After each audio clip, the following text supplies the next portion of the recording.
Los saluda su amigo Neri. El día de hoy les vamos a compartir cómo se realiza un saludo en lengua purépecha. Vamos a utilizar el Naerandiski para referirnos a la parte de la mañana. Su traducción literal de purépecha a español sería buenos días.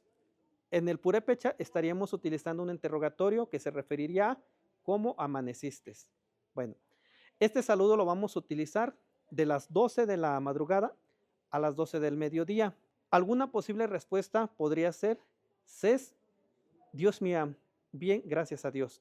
Si nos vamos a referir a una persona en específico, vamos a utilizar alguna palabra como las siguientes: Tata para referirnos a un señor, Naná para referirnos a una señora, Tumbi cuando estamos hablando de un joven soltero, Yuriski de una señorita. Y así podemos relacionar cada una de las personas, esto si nos referimos a una persona en específico.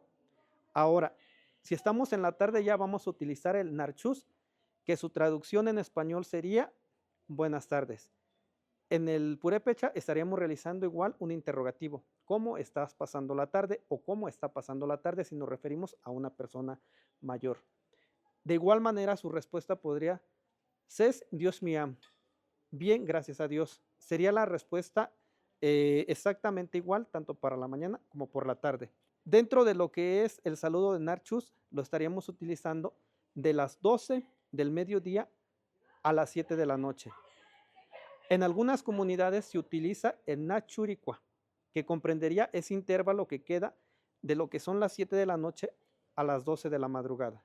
Pero esto solamente sería en algunas localidades donde pues se utiliza este tipo de saludos, y que tiene que ver mucho con los regionalismos que estamos pues viviendo en este momento con la lengua purépecha.